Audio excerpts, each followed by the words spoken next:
We all love listening to stories, don't we?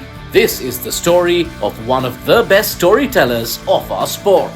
I was blessed to be cast into it. I didn't seek it. Channel 4 in England wanted someone for a West Indies tour in 2000 and if I'd be interested in going because I was doing some radio in Trinidad. That's right. Ian Bishop joins us on Talking Cricket and tells us what it takes to be the gold standard in broadcasting. When you're leading teams, cricket teams, the most important thing as being a captain or a coach is making sure that the least member of your team feels as he's as important as the greatest. And that's the same in the commentary room. About perfecting his craft to the degree it is faultless. My playing days was all about discipline. My preparation, irrespective of what anybody else was doing, was discipline in my own private life. And we do it over and over and over until it is spotless. And about his commentary style being in contrast with his personality. The levels that you speak, again, it strikes me as so in contrast to when you're on air. If it were left up to me, I'd still be sort of that on broadcast as well. But it would put people to sleep. Bish talks about his love for research. If I'm coming to do a tournament and I don't research every player and what they've done recently, I feel my work is unfinished and I feel disheveled. On the one thing that puts him off. That's the greatest thing in life, I feel, when people disrespect me. And he was even granted a wish. Should I delete the next question of who you don't enjoy doing commentary with? Yes, you should. So get ready for a masterclass on cricket commentary with Ian Bishop on Talking Cricket. Talking Cricket on ESPN Cricinfo. This is what we're all about. It's about long conversations, storytelling, and today's subject, in today's episode, very dear to my heart. It's very dear to the hearts of a lot of cricket viewers, fans who don't just follow the game, don't just watch the game, they also hear the game. It's about broadcast, it's about commentary. And dare I say, there's no one better to take us through the world of broadcast than Ian Bishop. And I believe broadcast is very close to your heart as well, Bish. Is it fair to say? Yeah, storytelling and conveying from one paradigm to the next, what players are doing and their backstories, and just being able to generate that, yeah. Would you be comfortable talking about your own backstory today and making... I'm going to have a lot of questions that are about you, and I know that makes you very uncomfortable at times. I'd prefer if you wouldn't, to be honest. I will have to, we have to plead for your allowance in advance. Indulgence, okay. Yeah. Because it's fair to say that it's not just me. I've heard veteran producers, broadcasters tell me this, that there's no one better than Bish. Bish is the gold standard. Ian Bishop is what every commentator should be. And I wonder, I don't mean to put you in a position out of your comfort zone, but I wonder what that makes you feel as you reflect upon where you are today in your broadcasting career and how it all started, and whether you go to bed thinking, yeah, I've done something right. I've got this. I've spent a lot of time thinking about it over the last couple of weeks, and to be honest, I'm blessed to be in this position. It's not a position that I desired to be in, to be quite honest. I was blessed to be cast into it. I didn't seek it, right? And I'm thankful for the length of time that I've been involved in the industry with colleagues like yourself, and growing, trying to grow every day, just as I was as a player, very intense with my job. My wife always said to me, you never celebrated your success as a player. You get 5 wickets today, you're thinking how I can get 5 wickets tomorrow. And I've grown to satisfy myself and be comfortable in my own skin where that is concerned. Every day, I try to be better than I was yesterday. I've been fortunate and blessed to actually work a little bit with you and see you on the job, that you do so well. And if I could just start with you personally, is it fair to say that you're actually a shy person, almost introverted, not comfortable being the center of attention, which seems being at odds with the nature of the job description, being on camera and having to be in the public eye, being heard on big moments watched by millions? Is that fair? Is that true? I would say very, very accurate. Once I leave this environment, I'm happy to be in my room and not speak to anyone. The COVID pandemic was tough. People lost lives, and I've always said in one segment of it, the isolation part didn't bother me. I'm happiest when I'm in my own company, to the chagrin of my wife and children. But I think it is possible, is it? You're speaking to one person or you're speaking to a camera. I'm not thinking too much about who is on the other side of the camera, so I'm comfortable with that. If I'm standing in front of 10 people, that's a different story where I feel if I'm in a room with people, introverts tend to think, how long before I can leave here? And that's where I am. You've said previously, if I'm not mistaken, that you never thought you'd be a broadcaster. You never set out to being one. And it just sort of happened. You said that you might actually be far away from the game once you were done. I wanted to be. Playing. I wanted to be. What changed? If you go back all that time, do you recall? Well, the starting point was because I don't enjoy, I have to be careful how I say this actually. I'm very comfortable being on my own. Right. Being in a group of people, especially people that I'm not too familiar with, makes me uncomfortable. If I have to go out with anyone but my family, I have to prepare myself a couple hours before thinking of questions and conversations that I can start up. I know that sounds weird, but to many people, but that's who I am, and I've grown comfortable with that now at my age. And so when I retired from cricket, I wanted to get as far away from the game as possible because I didn't want to have to deal with sportsmen who were moody, with egos like myself. So it was just falling into this purely, whether it's by God's design, which most things are, and purely through coincidence, a friend of mine, and I've told that story many times, who was a cricketing agent and then a football agent, came to Trinidad and he just asked me if I was interested.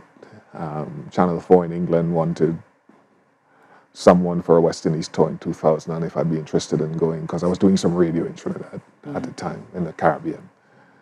So I just thought, friend, I'll just give you a demo and just leave it at that. And I just cut a demo and gave it to him, and one thing followed the other, and that's how it began internationally. Another thing I've noticed about you, when we're having this conversation, the voice that you speak with, the levels that you speak with, again, it strikes me as so in contrast to when you're on air. And I would again sense, for somebody who has admitted you were a shy person or you were an introverted person, the biggest challenge would have been to be of a broadcast quality or standard, articulate, modulate. How did that come about, given that you are the kind of person that you've said you are? I still, if it were left up to me, I'd still be sort of that on broadcast as well, but it would put people to sleep. I do put people to sleep anyway. But I had a good learning. I really had good learning, good teachers. The late Tony Cozier, just talking to him informally over and over and over, and listening to him over and over and over, and working closely with him was a good informal teacher. One of the best, Michael Holding, was a mentor to me while I was still playing. So once I stopped playing and got into broadcasting, indirectly because of him as well, I didn't know until about 10 years later that he had actually recommended me to Channel 4. They'd asked him if this Ian Bishop guy is a good person to get. He was at Sky. And apparently he said, yes, a good guy, take him and stuff. And because Mikey's word is gold, they took that. But for 10 years you didn't know this? I didn't know. And he never let on. And I can't remember the occasion as to why it came up, but somebody told me, by the way. Mm-hmm. And then the discussion arose with myself and Mikey, and he said he confessed to it. But he's one of the few people on tour, and he will tell you that and his wife, that can get me out of my room to go to dinner. But just listening to him, superb. Less is more, very calm. don't know how that sits with this generation. Let's go into that then, in terms of what your principles are of broadcasting. The early bits of advice you were given, these mentors you mentioned, less is more is something I have heard. Yeah. And I think it's brilliant advice. Yeah. And yet we also see that the landscape of broadcast is shifting. There are different instructions on different broadcasts because those in TV believe that that is a dated concept. So from where it started to where it's now, how do you reconcile with what is the right way to do broadcast, or what is your way of broadcast? Yeah, I don't think, as you would know, Raunak, there's no right way. There are different ways. Different people operate differently. You would operate. It took me a while to be comfortable in who I wanted to be and how I wanted to broadcast, to find my own voice, so to speak, through much criticism, much, I would say, tears even,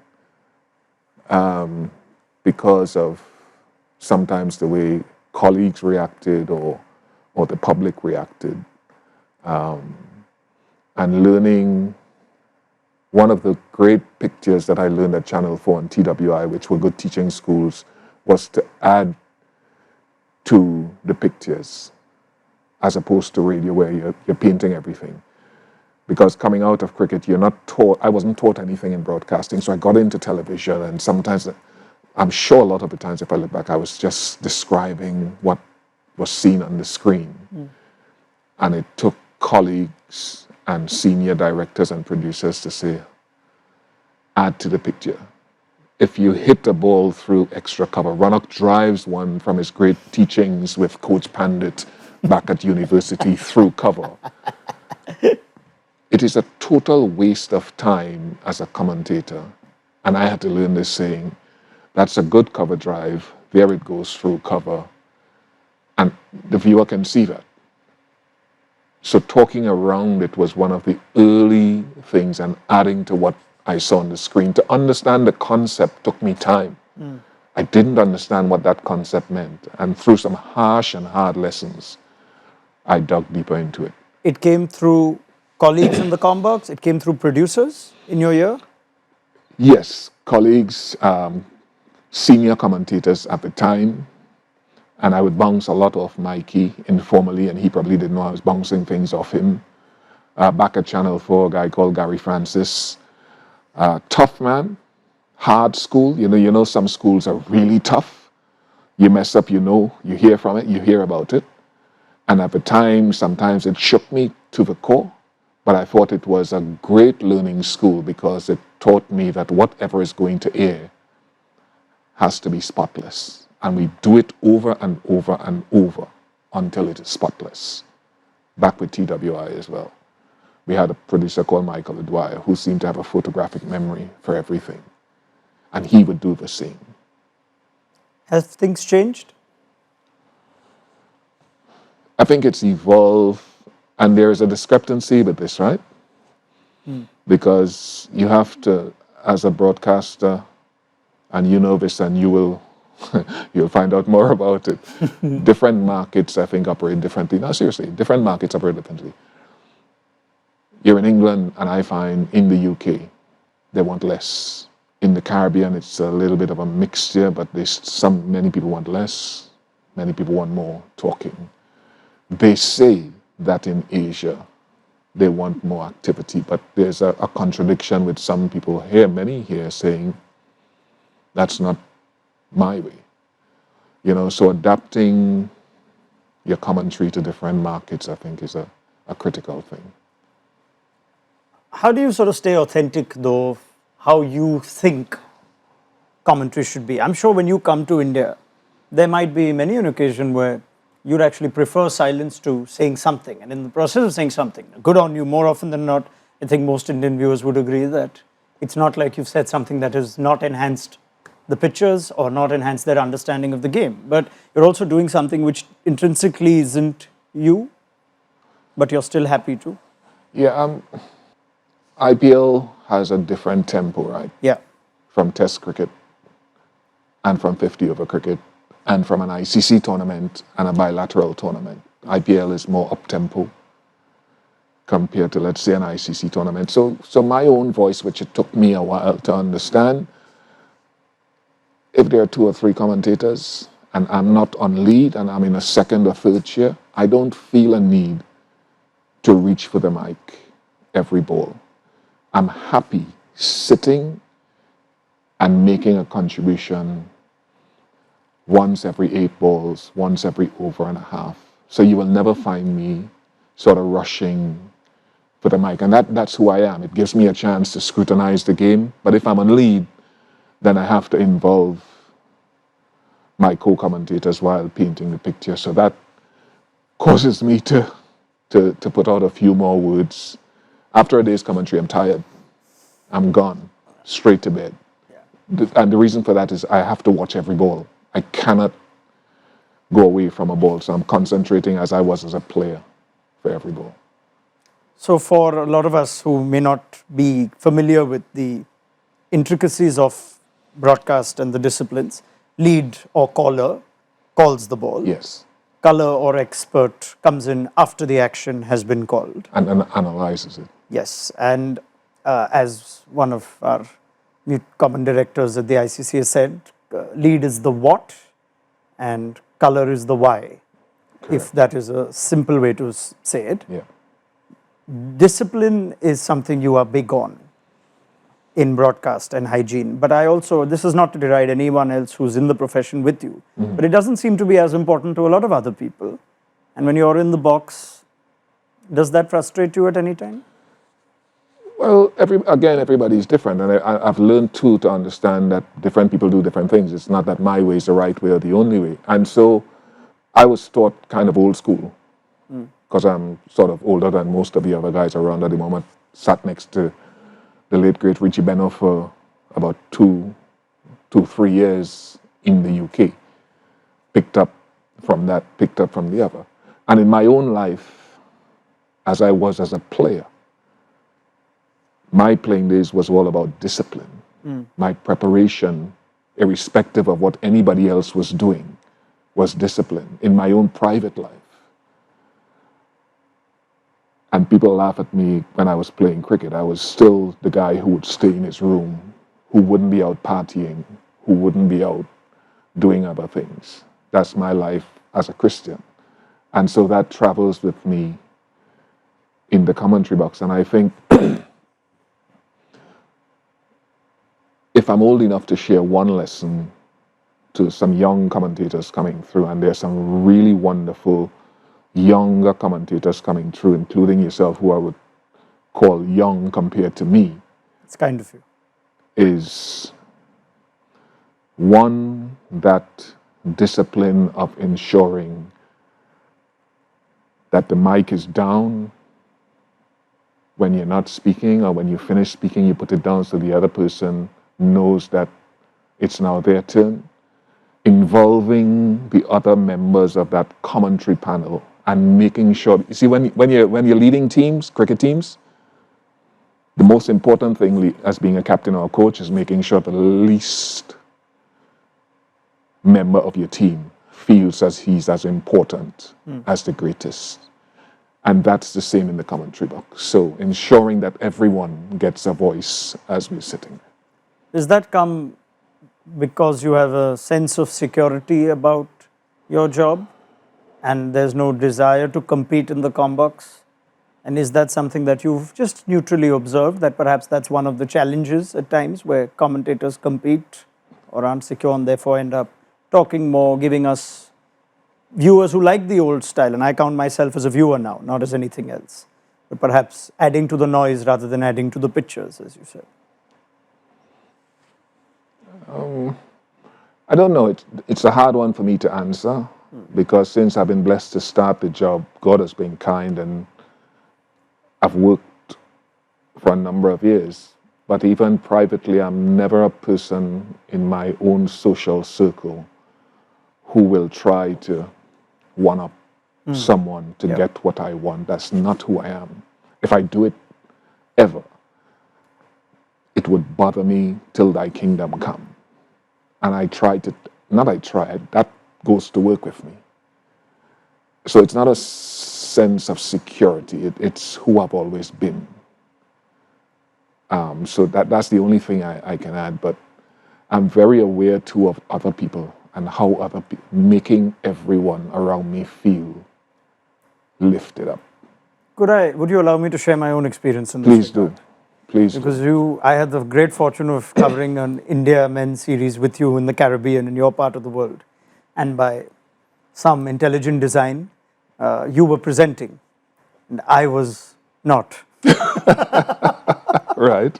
And of course, Sir Curtly Ambrose was on the other side. Lovely man. A valley between two mountains Right. is what you I called me, remember among other things, when you kept introducing the show.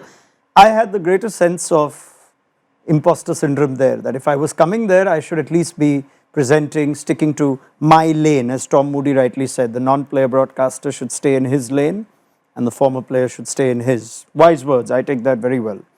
And you were presenting, and not for a second did I ever feel like you were making me, you were annoyed at the fact that you're asking me a question. In fact, I was annoyed in some ways.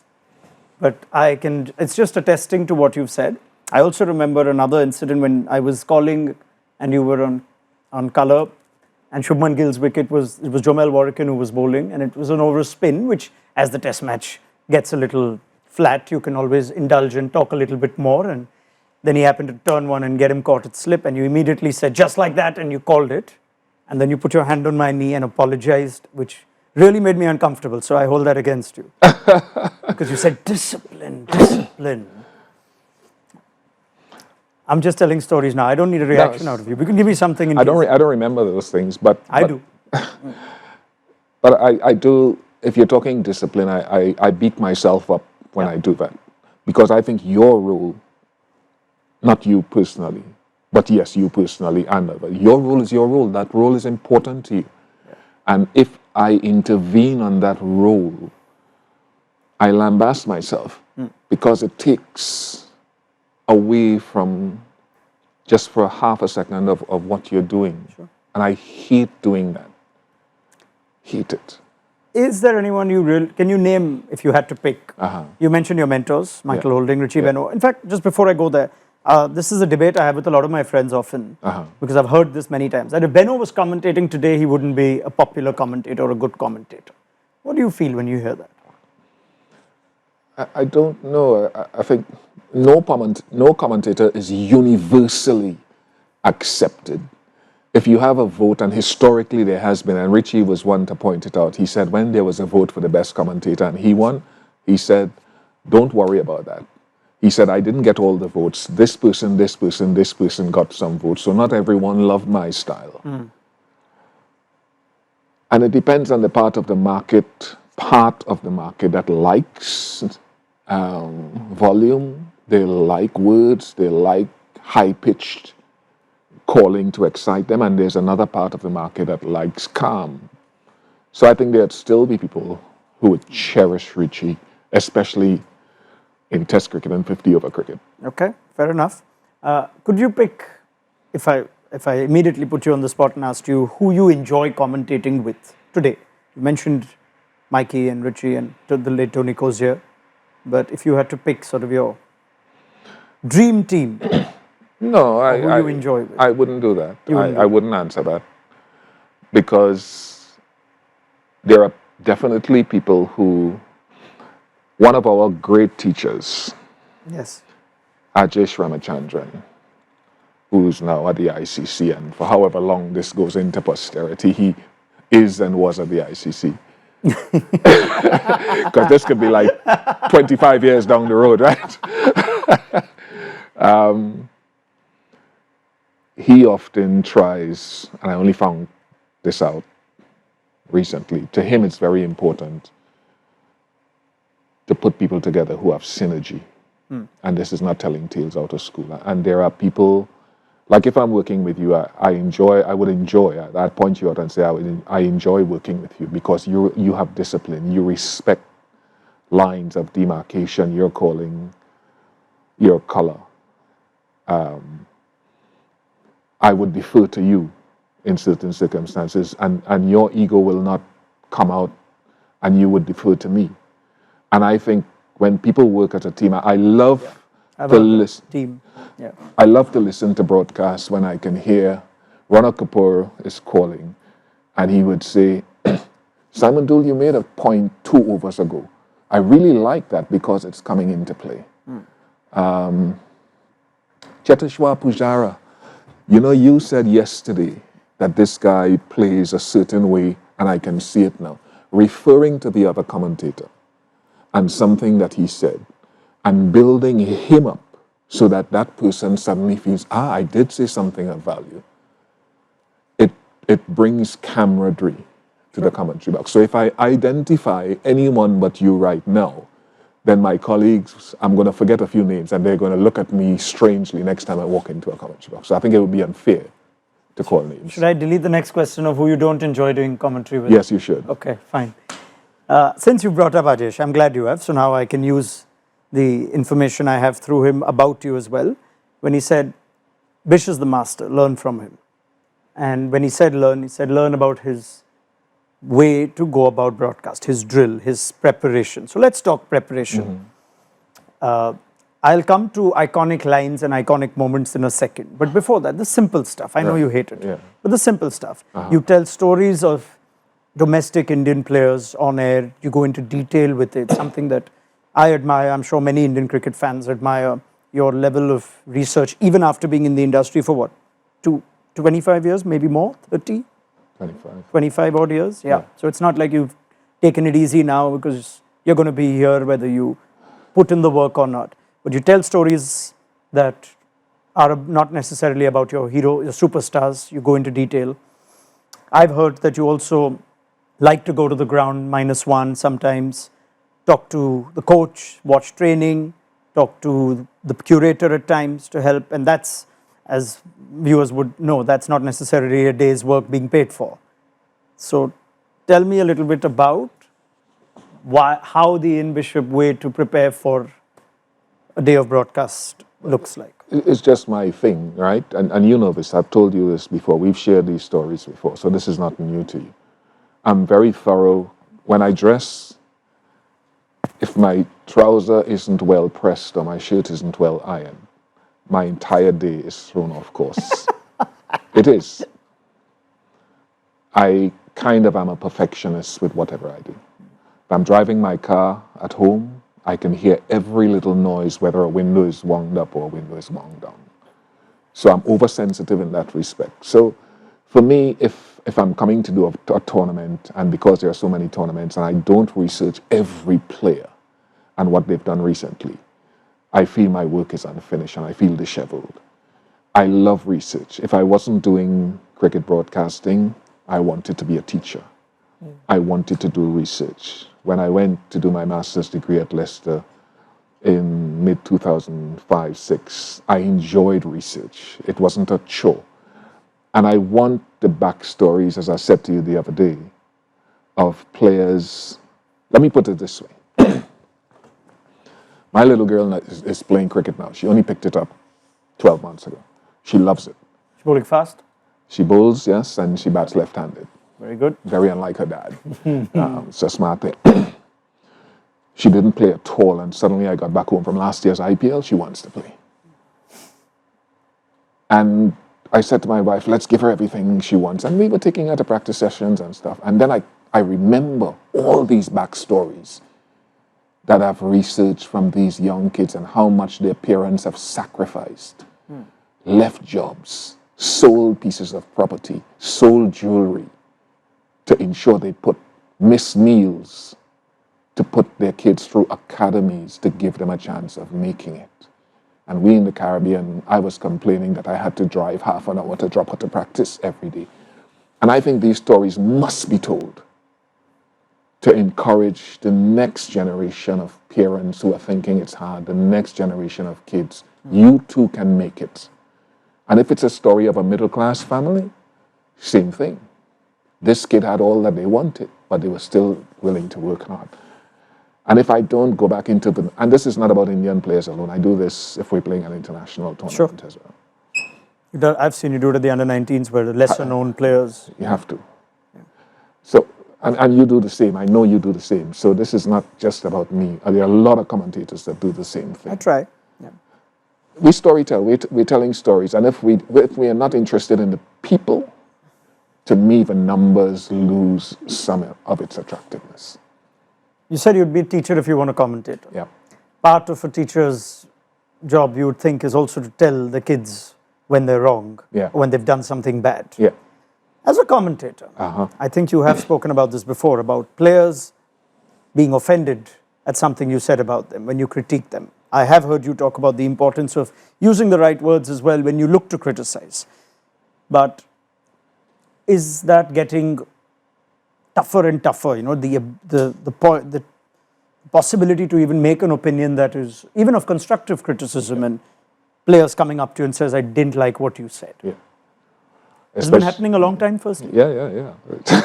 So it's not recent. It's not. No, this is been going on before us, before me. You remember the first time a player came up to you and said, "I didn't like what you said"? No, I don't remember the first time. There are too many years that have passed. I remember one or two occasions where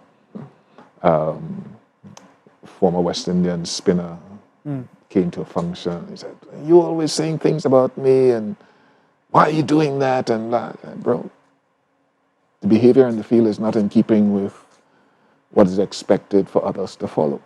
So I have no problem saying it.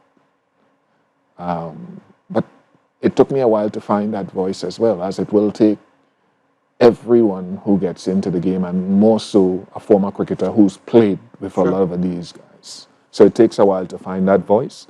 And there's one young guy that I keep telling all the time, I said, don't beat yourself up. You don't want to criticize any of the guys because they're friends, but don't beat yourself up. You will grow into it and find your own voice in time. You can't fast track that. It takes time. And so now what I've learned is to be able to, some people don't like it. If I have to critique someone, I have to remember that their sister or their brother or their father or their mother is watching. And there is some way that I can say, Raunak, next time you can do this better. And still point out that what you did wasn't the correct way to doing it, rather than saying, Raunak, that is rubbish. You should be out of here. You should never come back. That's too caustic. I make plenty of mistakes.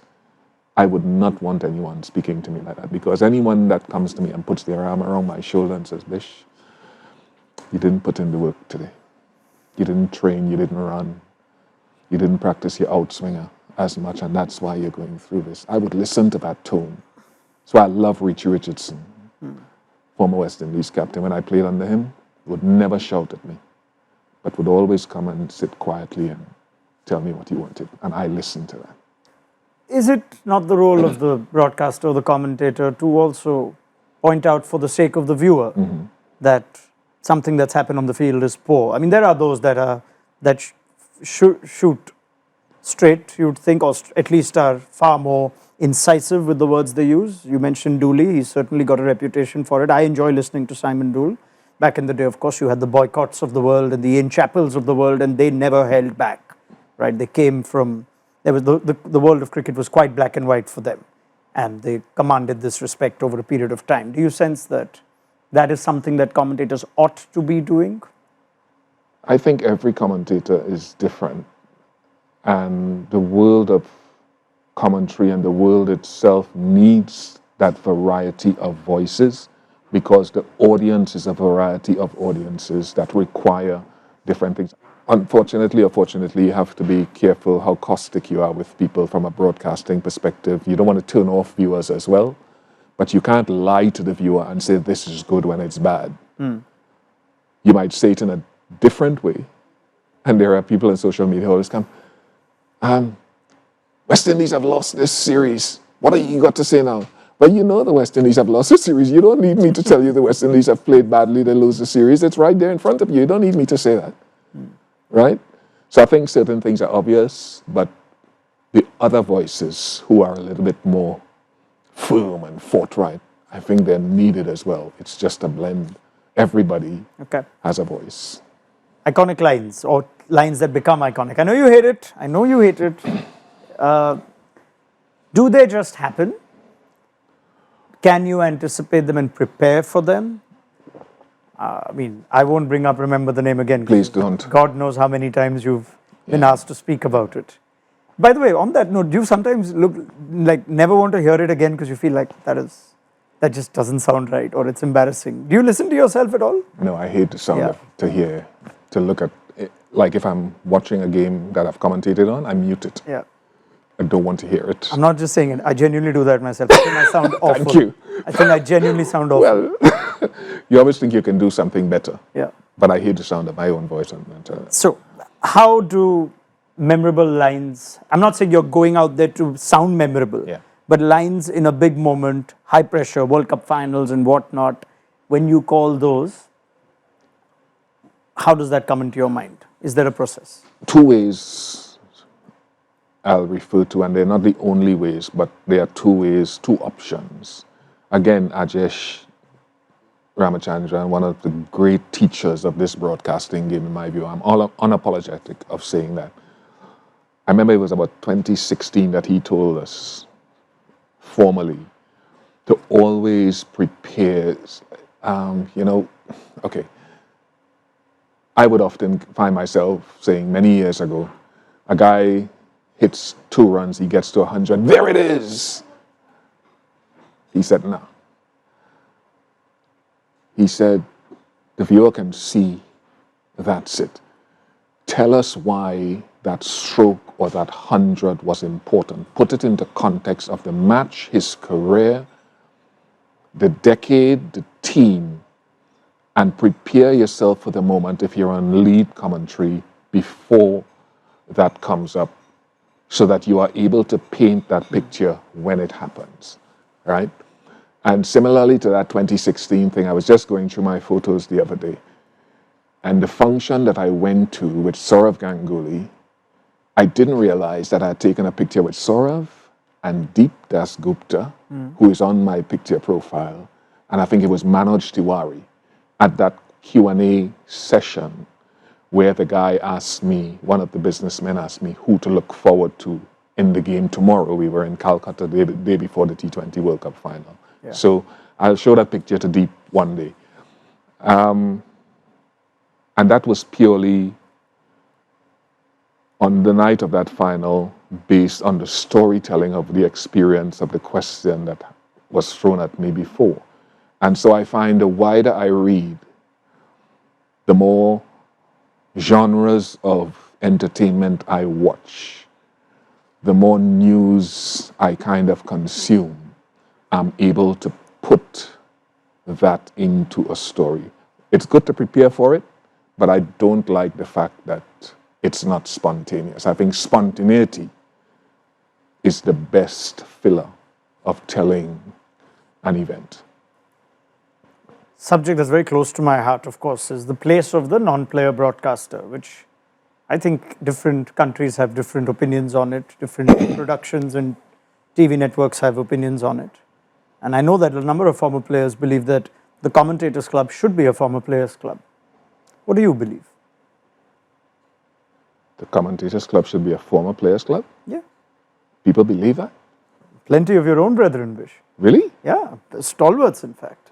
I don't believe that for a moment. I believe that the professional broadcaster, is Ian Bishop speaking, brings a learning of life that players and former cricketers have not experienced because they've spent 25 years of their life almost in a bubble trying to perfect their craft, and there's nothing wrong with that. I can't go and play golf now and expect to be as good as a guy who's spent 25 years practicing a golf game. It's very rare that that would happen.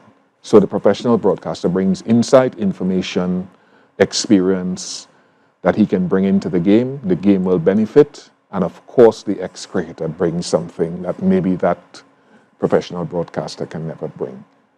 Of course, you brought up the late Tony Cozier as one of your role models. So who better as an example? The best that there ever was. I can carry on talking about this all day, but time flies. Yeah.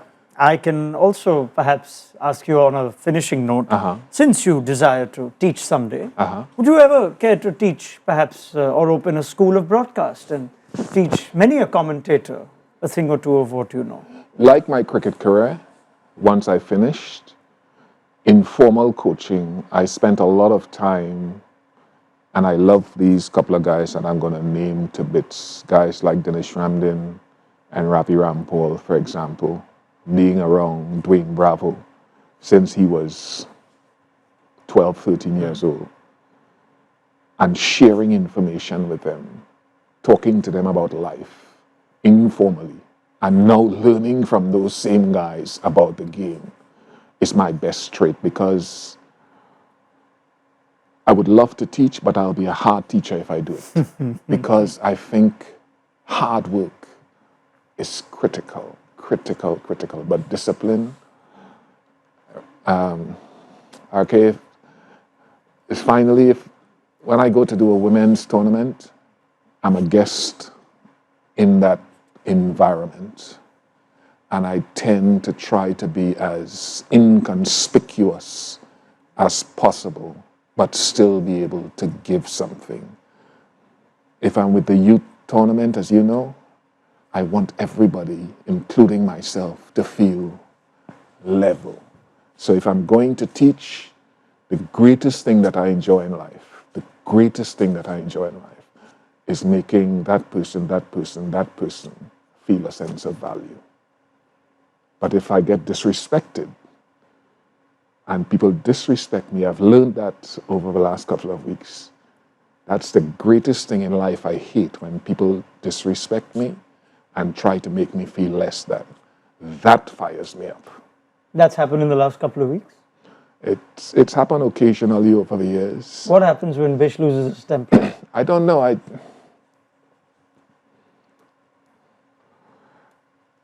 think because I tend, if I'm at work, I tend to try to be in a corner or a different room to stay quiet. Yeah. And I think because historically that is who I am, when I do get upset, it seems strange, and I think it's blown out of proportion because it's from one extreme to the next. I do not like disrespect, because I don't disrespect people.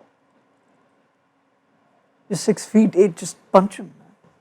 No, I'm not going to punch him. I think we should all treat each other the same as human beings. That's important. Bish, I can't think of a sane mind who would choose to disrespect.